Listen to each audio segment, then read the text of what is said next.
모세는 40년 동안 이스라엘 민족의 지도자로 섬겼습니다. 그 과정에서 하나님은 어떤 분이신지, 또 이스라엘 백성은 어떤 존재인지를 깊이 깨닫습니다. 하나님은 신실하시고 사랑이 충만하시고 정의와 공의를 행하시는 전능하신 분이신 것을 알았습니다. 반면에 이스라엘 백성들이 얼마나 연약하고 교만한지도 알았습니다. 그들은 온갖 불평과 원망을 쏟아내곤 했습니다. 조금만 어려운 일이 생기면 하나님을 떠나려고 했습니다. 하나님은 신실하셨지만 그들은 신실하지 못했습니다. 하나님의 심판을 당하면 잘못을 뉘우치다가도 또다시 불평과 원망을 되풀이하곤 했습니다. 모세는 이 모진 세월을 견디며 이스라엘 백성들을 섬겼습니다. 그리고 오랜 광야 생활 끝에 마침내 가나안 땅 인근인 모압 평지에 이르렀습니다. 이제 이스라엘 민족은 하나님이 약속하신 가나안 땅에 들어갈 절호의 기회를 맞게 된 겁니다. 하지만 그는 더 이상 그들과 함께 할 수 없었어요. 이제는 지도자의 자리를 내려놓고 광야에서 생을 마쳐야 했기 때문이죠. 그래서 백성들을 향한 마음이 더욱 간절할 수밖에 없었습니다. 그는 자신이 죽더라도 신실하신 하나님께서 반드시 그들을 가나안 땅으로 인도해 주실 것이라는 것에 대해서는 추후의 의심도 없었어요. 근데 문제는 누구예요? 이스라엘 백성들이죠. 그들은 가나안 땅에 들어간 후에도 얼마든지 하나님을 멀리하고 불순종할 수 있는 자들이었습니다. 그러니 더 이상 그들과 함께 할 수 없는 그로서는 이거야말로 가장 마음에 걸리는 부분이었던 거죠. 그래서 그는 죽기 전에 다시 한번 백성들에게 간절히 호소했던 거예요. 하나님만을 경외하라는 거죠. 그리고 하나님의 말씀을 듣고 순종하라는 거예요. 이걸 강조했습니다. 특별히 신명기 6장 4절에서 9절 말씀을 보면은 모세가 무엇을 간곡히 이스라엘 백성들에게 전하고 있는지 그 내용이 나와요. 이스라엘아 들으라. 우리 하나님 여호와는 오직 유일한 여호와시니 너희는 마음을 다하고 뜻을 다하고 힘을 다하여 내 하나님 여호와를 사랑하라. 오늘 내가 내게 명하는 말씀을 늘 마음에 새기고 내 자손에게 부지런히 가르치고 집에 앉았을 때든지 길을 갈 때든지 어느 때든지 하나님의 말씀을 강론하고 이 말씀이 너의 손목에 메어 표로 삼고 그리고 내 미간에 붙여 표로 삼고 내 집 문설주와 바깥문에 붙여라. 이런 말씀을 전했던 거예요. 무슨 뜻이에요? 하나님을 늘 경외하라. 그분만을 찬양하고 그분만을 예배하라는 그 모세의 간절한 바람이 들어있는 거예요. 뿐만 아니라 하나님의 말씀을 늘 마음에 새기라는 거예요. 이와 관련해서 모세는요, 구체적인 지침도 주잖아요. 뭘 하라는 거예요? 자녀들에게 부지런히 말씀을 가르치라는 거예요. 신앙교육의 필요성을 역설했던 거죠. 어느 장소는 상관없이 하나님의 말씀을 서로 강론하라는 거예요. 손에도 좋고 이마에 붙여도 좋고 집 문설주와 대문에 말씀을 붙이라는 거예요. 이렇게 함으로써 늘 하나님의 말씀을 가까이 하고 말씀을 되새기면서 순종하기를 원했던 겁니다. 자, 오늘 본문도 마찬가지입니다. 모세는 백성들에게 너희가 가나안 땅에 들어가거든 그 땅에 큰 돌을 세우고 거기에 석회를 바른 다음에 하나님의 율법을 기록하라고 했어요. 특히 요단강을 건너서 가나안 땅에 들어가거든 그 큰 돌을 에발산 위에 세우고 거기에 율법을 기록하라고 했어요. 또 그 옆에다가는 제단을 만들라고 했습니다. 그런 다음에 번제와 화목제를 드려야 했습니다. 자, 그럼 모세는 왜 가나안 땅에 들어가면 그 큰 돌에 말씀을 기록하라 했을까요? 우선 가나안 땅의 진정한 주인이 누구신지를 분명히 되새기하기 위해서인 거예요. 가나안 땅의 주인은 이제까지 그 땅에 사는 족속들이 믿었던 그런 우상이 아니라는 거예요. 이제 가나안 땅에 사는 백성들은 하나님의 통치 아래에 있다는 것을 공식적으로 선언하기 위해서였습니다. 다음으로 누구든지 돌에 기록된 하나님의 말씀을 읽고 순종하게 하기 위해서였습니다. 모세의 목표는 오직 한 가지예요. 이스라엘 백성들이 하나님의 축복을 받는 거예요. 그럼 하나님의 축복을 받으려면 어떻게 해야 되는 거예요? 그분의 말씀을 듣고 순종해야 되는 거예요. 그래야 이스라엘 백성들도 풍요롭게 살 수 있고 이방 민족도 이스라엘 백성들을 보고는 하나님께 영광을 올려드릴 것이기 때문이죠. 그러면 반드시 이스라엘 백성들이 해야 될 일이 있다는 거예요. 그게 뭐예요? 하나님의 말씀을 듣고 순종해야 된다는 거예요. 하나님은 늘 한결같은 분이세요. 그분은 은혜롭고 자비롭고 노하기를 더디하신 전지전능하신 분이세요. 하나님만이 축복의 근원이세요. 그분은 신실하셔서 약속하신 것은 반드시 지키세요. 하나님은 너희가 내 말을 잘 듣고 내 계명을 잘 지키면 축복을 주겠다고 약속하셨어요. 모세는 이런 하나님의 약속을 전적으로 신뢰했어요. 그러나 이미 말씀드린 대로 정작 문제는 누구예요? 이스라엘 백성들이라고요. 모세가 지금까지 지켜본 그들은 하나님 앞에서 신실하지 못했어요. 늘 이게 마음에 걸렸던 겁니다. 게다가 가나안 땅에 들어가면 그 땅에 살고 있는 백성들이 섬겨왔던 우상들을 보게 될 거란 말이에요. 그럴 때에도 끝까지 하나님을 경배하고 그만을 섬길 수 있지에 대해서 장담할 수가 없었던 거죠. 그들은 광야 생활을 할 때에도 우상을 숭배한 적이 있었기 때문이에요. 따라서 모세는 그들의 이런 악행을 저질러서 하나님의 심판을 당하지 않으려면 하나님의 말씀을 늘 되새기고 순종하는 것뿐이라는 것을 확신했던 거예요. 이 때문에 누군지 그 말씀을 읽고 되새기게 하며 순종하기를 바라는 마음으로 돌에 말씀을 기록하라, 이렇게 명했던 거죠. 그는 돌에 하나님의 말씀을 기록할 때 분명하고 정확하게 기록하라고 명합니다. 즉 이것은 사람이 인위적으로 하나님의 말씀을 바꾸거나 가감해서는 안 된다는 뜻이 들어있어요. 하나님의 말씀은요, 사람의 어떤 판단이나 이해관계에 따라서 수정될 수 있는 게 아니라는 거죠. 그대로 온전히 보존되고 전해져야 할 말씀인 거예요. 동시에 이것은요, 하나님의 말씀은 모호하거나 왜곡되게 전해지면 안 되고 분명하고 정확하게 전달돼야 한다는 뜻이기도 합니다. 현실이 이렇다, 상황이 달라졌다, 이런 이유로 말씀을 함부로 왜곡하지 말라는 거예요. 물론 시대나 상황은 변해요. 그러나 이보다도 중요한 것은 하나님의 말씀 그 자체라는 거예요. 이러한 본질이 흐르기 시작하면 신앙은 점차 사람 중심적으로 변하게 되는 거예요. 결국 하나님의 말씀보다 인간의 생각이 기준이 되고 마는 겁니다. 그래서 모세는 하나님의 율법을 돌에 새길 때 분명하고 정확하게 기록하라고 명령했던 거예요. 하나님의 말씀은 그 어느 시대에도 변치 않는 기준이어야 하기 때문입니다. 또 한 가지 흥미롭게 봐야 할 게 있어요. 모세는요, 말씀이 기록된 돌을 어디에 세우라고 하죠? 에발산이에요. 하나님께서는 그 이전에도 너희가 가나안 땅에 들어가거든 그리심산에서는 축복을, 에발산에서는 저주를 선포하라고 말씀하신 적이 있어요. 그리심산과 에발산은요, 서로 마주보는 산이에요. 그래서 그리심산에서 축복을 선포하고 에발산에서 저주를 선포하면 그 음성을 다 누가 들을 수 있어요? 백성들이 다 들을 수 있게 하신 거예요. 근데 보세요. 에발산은 무엇을 상징하는 산이에요?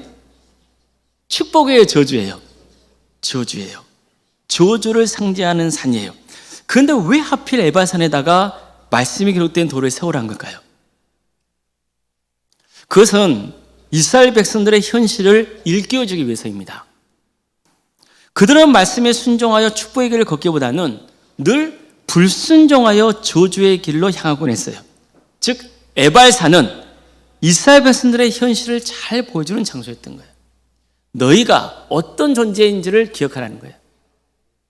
이 돌에 새겨진 말씀을 붙들지 않으면 언제든지 저주를 당할 수 있다. 이것을 일깨워주기 위해서 에발산에 말씀이 기록된 돌을 세우라고 명했던 겁니다.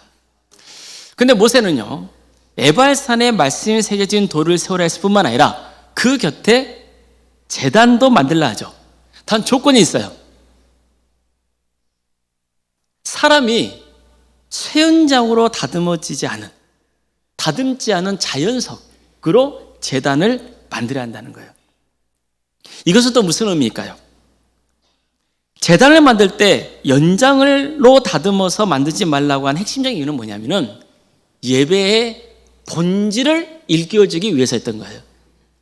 생각해 보세요. 사람이요, 도끼나 정이나 망치를 가지고 제단을 막 만들려 한다면 되도록 좋게 만들려 하겠어요? 엉망을 만들려 하겠어요? 더군다나 하나님께 제물을 바치 대장인데 어떻게 만들려 하겠어요? 되도록이면은 아름답고 화려하게 만들려 하지 않겠어요?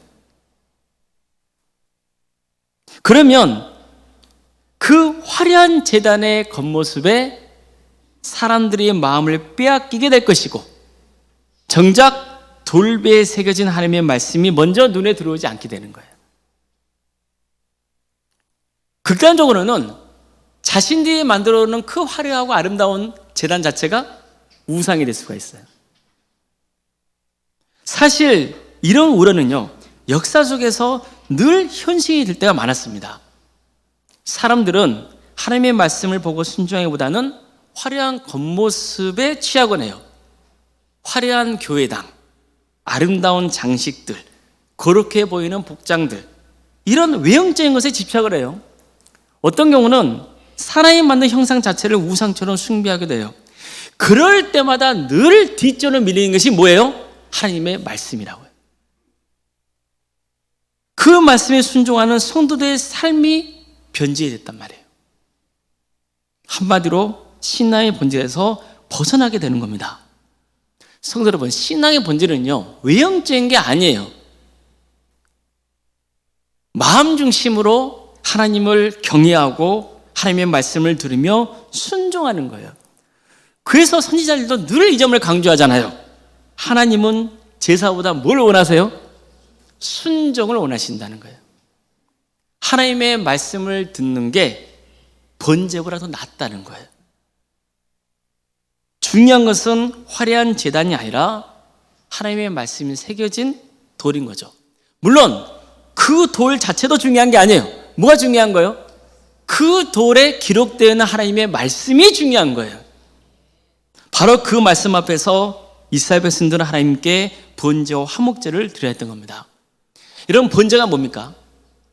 소나 양과 같은 그 짐승을 죽여서 그 피를 쏟게 하고 그 몸을 전부 불태워서 하나님께 바치는 거잖아요. 그래서 번제 안에는 이런 신앙 고백이 담겨 있는 거예요. 하나님, 제 삶은 전체가 주님의 것입니다. 하나님이 명하신 대로 살겠습니다. 이처럼 번제는 전적인 헌신과 순종을 결단하는 예배였던 겁니다. 자, 그럼 화목제는 뭡니까? 화목제는 하나님이 죄를 용서해 주신 것에 감사하는 마음, 하나님과의 관계가 회복된 것에 대해서 기뻐하는 마음으로 다 함께 하나님을 예배하는 그 제사입니다. 이처럼 예배는요, 하나님의 말씀을 되새기는 자리이고, 그 말씀 앞에서 하나님께 전적인 순종과 헌신을 다짐하고 죄를 용서해 주신 하나님의 은혜에 감사와 영광을 올려드리는 겁니다. 성도 여러분, 여러분의 마음에는 어떤 말씀이 새겨져 있습니까? 제가 신학대학교에 갔던 것은요, 처음부터 목사가 되겠다고 결단해서 간 게 아니에요. 저는 교회학교 교사를 하고 있었어요. 그런데 교사를 하는데 성경을 잘 모르겠어요. 그래서 한번 배워보려고 신학대학교에 문을 두드리는 거예요. 또 저는요, 성격이 무조건 덮어놓고 믿는 스타일이 아니에요. 그래서 제대로 한번 알아보고 싶다는 마음을 가졌던 거였죠. 그런데 사실 신학교에 가서 공부를 하는데, 물론 제가 공부를 덜 해서 그렇겠지만 별로 도움이 좀 안 되는 것 같았어요. 그러다가 한 번은요, 신학생들끼리 사경회를 좀 가게 됐어요. 어디로 갔냐면은 여수에 가면은 손양원 목사님이 심호하셨던 교회가 있어요. 손양원 목사님이 한센병 환자를 섬기신 분으로 유명하잖아요. 그 교회를 간 거예요. 근데 거기서 저는요, 아주 신선한 경험을 했어요. 그 교회는 한센병에 걸린 성도들이 많았어요. 물론 이제 완쾌가 된 거죠. 근데 밤이 됐는데 그 교회 성도님들 한 10여 명 정도가 저희 앞에 딱 서더니 우리에게 두 가지를 보여주겠다는 거예요. 하나는 하모니카 연주였어요. 한센병에 걸린 분들이라서 손을 쓰기가 많이 불편해 보였어요. 그런데도 생각보다 잘하세요. 연주를 하시는데 너무 잘하시는 거예요. 찬송가를 연주하는데 참 듣기가 좋더라고요. 그래서 우리 신학생들이 그 하모니카 연주를 딱 마칠 때 박수를 다 쳤어요. 너무 잘하셨다고. 그런데 한 장로님이 이런 말씀을 하시더라고요. 사실 저희는 한센병에 걸렸기 때문에 정말 많은 고통과 아픔을 겪었습니다. 가족에게마저 외면당하고 배척당해가지고 흘러서 온 것이 이곳입니다. 저희는 그저 하나님을 바라볼 수밖에 없었고 할 수 있는 거라고는 함께 모여서 기도하고 찬양하고 하나님 말씀을 묵상하는 것 그뿐이었습니다. 그런데 또 세월이 지나다 보니까 이 병의 후유증 때문에 자꾸 눈이 잘 보이지 않기 시작하는 겁니다. 그래서 저희가 너무 마음이 불편하고 아팠는데 한 번은 저희가 이런 마음을 품었습니다. 하나님의 말씀을 볼 수 없다면 그 말씀을 외워버리자. 그래서 수년 전부터 저희들이 모여서 하나님의 말씀을 외우고 있습니다. 그렇게 하시더니요, 시편 말씀을 그럼 줄줄줄 성도님들 시편을 외우시는 거예요. 저는 그 장면을 딱 보면서 저도 모르게 무릎이 딱 꿇어지더라고요. 그리고 제 자신에 대해서 많이 반성을 했어요. 돌이켜보니까 제가 인생을 살아가면서 하나님의 말씀을 제대로 묵상해 본 적이 없더라고요. 그래서 4개월을 마치고 나도 한번 이번 기회에 성경을 묵상해 봐야겠다, 그런 마음을 품었습니다. 그래서 성경 중에서도 이 로마서 말씀을 붙들고 중점적으로 살펴봤어요. 말씀을 외워보기도 하고 천천히 읽어나가면서 묵상했어요. 그런데 그 과정에서 하나님의 말씀이 나를 바꾼다는 게 뭔지를 체험했어요. 로마서는 예수님이 누구신지를 선포한 다음에 왜 인류가 예수님을 믿어야 되는지에 대해서 아주 체계적으로 설명해 줍니다. 이 과정에서 인간이 얼마나 비극적인 삶을 살고 있는지, 얼마나 죄로 물들어 있는지를 낱낱이 고발해요. 그래서 모두가 하나님의 심판 아래 있다고 선언하죠. 저는 이 로마서 말씀을 묵상하면서 비로소 내가 정말 죄인이구나라는 것을 고백할 수 있었습니다. 사실 그 이전에도요, 설교 시간에 사람은 죄인이라는 말씀 많이 들었어요. 여러분 교회 나오면 설교자가 여러분보고 착하다 그럽니까? 아니면 악하다 그럽니까? 선하다 그럽니까? 악하다 그럽니까? 죄인이라 그러잖아요. 악하다 그러잖아요. 저는 그런 말씀 많이 듣고 살았어요. 그런데 그 말씀을 부정할 수는 없겠더라고요. 왜요? 내 자신을 봐도 그렇고 사람들을 봐도 착한 모습도 있지만 악한 모습이 있더라고요. 그러니 그 말씀을 나는 인정했던 거죠. 그런데 정말로 내가 죄인이구나, 이것을 깊이 깨닫게 된 것은 로마서 말씀이 제 마음에 새겨지면서부터였습니다. 바울은 로마서에서 이렇게 탄식합니다. 오호라, 나는 공고한 자로다. 이 사망의 늪에서 누가 나를 건져내랴. 무슨 뜻인가요? 나는 정말 비참한 사람이다. 이 죽을 몸에서 누가 나를 건져낼 수 있느냐는 거예요. 그랬을 때 그 말씀 앞에서 저는 예수님이다, 이렇게 고백이 되더라고요. 물론 그전에도 저는 교회 생활을 했기 때문에 예수를 믿는다고 고백을 했어요. 그렇지만 이것은 교회를 다니면서 습관적으로 해던 나의 고백이었던 거예요. 저는 말씀을 묵상하면서 비로소 예수님의 말로 정말 나를 사망에서 생명으로, 멸망에서 구원으로 인도해 주님이라는 것을 고백할 수 있었습니다. 저는 또요, 다음과 같은 말씀 앞에서 마음이 뜨거워진 것을 체험했어요. 이와 같이 성령님도 우리의 연약함을 도우시나니 우리가 마땅히 기도할 바를 알지 못할 때 성령님께서는 말할 수 없는 탄식으로 우리 위하여 친히 간구하시느니라. 성령님이 내 연약함을 아시고 내가 정말 하나님께 기도해야 될 제목이 있는데도 불구하고 하지 않을 때 함께 탄식하시며 우리를 위하여 친히 하나님께 기도해 주신다는 것, 이게 저한테 얼마나 큰 위로가 되고 감동이 되는지 모릅니다. 그래서 저는요, 성령님 하면 이 로마서 8장 26절 말씀을 늘 먼저 떠올리곤 합니다. 왜요? 이게 내 마음을 뜨겁게 했고 저에게 큰 위로를 주었기 때문이죠. 이런 체험을 하자 저는 성경 말씀이 정말로 믿어지기 시작했습니다. 하나님의 말씀을 전하는 게 아주 중요한 사명이라는 것을 깨달았어요. 그래서요, 저는 지금도 이 확신을 갖고 살아갑니다. 사람은 인위적으로 변화되는 게 아니에요. 하나님의 말씀이 그 심령 가운데 새겨질 때 비로소 변화가 된다는 거예요. 저는 이것을 믿고 있습니다. 성도 여러분, 모세가 큰 돌에 석회까지 바르고 거기에 하나님 말씀을 기록하라는 것은 그 말씀을 늘 되새기고 말씀대로 살려고 할 때만이 하나님의 축복이 계속해서 이어진다는 확신 때문이었어요. 사람은 연약해요. 그래서 하나님의 말씀을 가까이 하지 않잖아요. 신앙이 무조건 약해집니다. 그리고 결국에는 하나님을 떠납니다. 우리가 최소한 일주일에 한 번 하나님의 전에 나와서 예배를 드리는 것, 그게 너무나 중요한 이유인 거예요. 우리가 예배를 드리면서 하나님 말씀을 나누잖아요. 왜입니까? 여러분, 설교 말씀을 왜 들어요? 왜 하나님의 말씀을 우리가 봉독합니까? 그냥 듣기 위해서인가요? 아니에요. 그 말씀을 듣고 우리의 심령 가운데 새기기 위해서요. 그래서 그 말씀대로 살기 위해서요.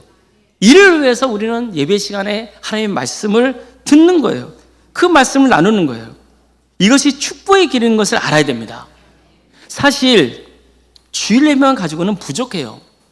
그래서 기회가 되는 대로 여러 예배에 참여도 하고 성경 말씀을 꾸준히 묵상해야 됩니다. 신앙생활의 핵심은요, 외형적인 게 아니에요. 결국 하나님의 말씀이 우리의 심령에 새겨질 때 변화가 일어나는 겁니다. 그런데 오늘 본문에는 당시 이스라엘 백성들은 알 수 없었던 놀라운 진리가 담겨 있어요. 우리가 신명기 말씀을 계속해서 나누고 있지만 사실은 그 많은 하나님의 율법을 우리가 다 지킬 수 있나요, 없나요? 그건 불가능합니다. 아무리 노력해도 마음과 행동 속에 늘 부조함이 남아 있습니다. 더구나 우리는 타락했기 때문에 하나님 말씀에 전적으로 순종할 수 없는 존재가 된 거예요. 그래서 만약 이 율법을 다 지켜야만 구원받을 수 있다고 한다면 우리 중에 어느 누구도 구원받을 수 없는 거예요. 그렇다면 율법은 우리에게 무슨 의미가 있을까요? 내가 죄인임을 깨닫게 하는 거울과 같은 역할을 해주는 거예요. 율법을 통해서 내가 스스로 얻을 수 없음을 발견하고 나의 연약함과 한계를 깨닫는 거예요. 바로 이러한 고백을 통해서 우리는 비로소 하나님의 은혜를 사모하게 되는 거죠. 나는 아무리 율법을 지키려고 힘써요. 그건 중요한 거예요. 우리는 하나님의 말씀을 듣고 그 말씀대로 살아가야 돼요. 그렇지만 그렇게 함을 통해서 우리가 구원을 얻을 수 없다는 것을 깨닫게 돼요. 왜요? 아무리 노력하고 아무리 힘써도 하나님의 말씀을 다 지킬 수가 없는 거예요. 그래서 우리는 깨져요. 또 깨져요. 절망하고 낙심해요. 그럴 때 비로소 하나님의 은혜를 사모하게 된다고요. 아, 나를 구원할 수 있는 것은 내가 아니구나. 내가 하나님의 말씀을 잘 듣고 행함을 통해서 구원받는 게 아니구나. 오직 하나님의 용서뿐이구나. 하나님의 은혜뿐이구나. 이것을 깨닫게 되는 거예요. 에발산은요, 말씀드린 것처럼 저주를 상징하는 산입니다. 따라서 에발산에 하나님의 율법이 기록된 돌이 있는 것은 아무리 율법을 다 지키려고 해도 여전히 인간은 죄와 사망의 굴레에서 벗어날 수 없는 존재라는 것을 보여주고 있는 거예요. 다시 말해서 율법을 지켜야 하지만 그 율법을 지키는 것만으로는 죄와 사망이라는 저주에서 완전히 벗어날 수 없는 거예요. 그래서 돌 옆에 제단이 있는 것이고 그 제단에 번제와 화목제를 드려야 했던 거예요. 번제는 뭡니까? 내가 죄를 지었어요. 내가 죽어야 마땅해요. 그러나 나를 대신해서 짐승이 죽어주는 거고 피를 흘려주는 거예요. 그 제물에 완전히 불태워지는 거예요. 이게 본죄예요. 내가 하나님의 법을 어기고 죄를 지어서 마땅히 죽어야 하지만 나 대신 그 짐승이 대신 제물이 되어서 죽어준 거잖아요. 화목제도 뭔가요? 화목제 역시 짐승을 잡아서 제단에 바치는 제사예요. 이 제사는 죄를 용서해 주신 하나님의 은혜 때문에 하나님과의 관계가 회복된 것에 감사하며 드리는 제사란 말이에요. 지금 우리는 더 이상 번제도 화목제로 드리지 않고 있어요. 예배를 드릴 때마다 짐승을 제물로 바치지 않죠? 왜 그렇습니까? 예수님이 내 죄를 대신 지고 십자가에 달려 죽으심으로써 나를 대신하여 산 제물이 되어주셨기 때문인 거예요. 그래서 하나님이 내 죄를 용서해 주시고 하나님과 친밀한 교제 속에 거하게 되는 거예요. 율법을 지키는 것은 축복의 길이에요. 그러나 율법을 지키는 것만으로는 죄와 사망에서 완전히 해방될 수 없어요. 율법을 지키는 것이 축복의 길이긴 하나 결국 그 끝은 멸망이라고요. 그래서 예수님이 친히 제물이 되어주시는 거예요. 신실하신 하나님께서는 예수님을 믿는 자는 죄를 용서해 주시고 당신의 자녀를 삼아주시고 영생을 선물로 주겠다고 약속하셨어요. 하나님은 신실하시기 때문에 그 약속을 지키실까요? 안 지킬까요? 반드시 지키시는 거예요. 우리는 그 믿음으로 사는 거예요. 이처럼 에발산, 율법에 기록된 돌, 그리고 제단은 궁극적으로 예수님을 통한 구원의 은혜를 예표하고 있는 겁니다.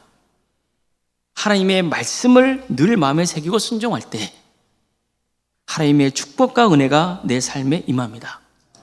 그러나 결국 예수를 믿는 믿음 안에서 나의 구원은 완성이 되는 거예요. 따라서 주 예수를 믿으라. 그리하면 너와 내 집에 구원이 임하리라. 구원을 받는다는 그 말씀이 우리의 심령 가운데 깊이 새겨져야 되는 겁니다. 아무쪼록 늘 하나님의 말씀을 붙들고 순종하여서 하나님이 베푸시는 축복을 누리고 끝까지 예수님을 믿어서 영생의 축복도 누리는 복된 성도님들 되시기를 주님의 이름으로 축원합니다. 기도하시겠습니다. 사랑의 하나님, 우리에게 구원의 은혜를 베풀어 주시고 생명의 말씀을 주시어 그 말씀이 우리의 심령 가운데 새겨지게 하심에 감사드립니다. 주의 말씀을 따라가게 하여 주시옵소서. 우리 모두가 하나님의 축복 속에 거하는 역사가 있도록 인도하여 주시옵소서. 예수 그리스도를 끝까지 믿고 구원의 길을 가는 복된 성도들이 되게 하여 주시옵소서. 거룩하신 예수님의 이름으로 기도드리옵나이다.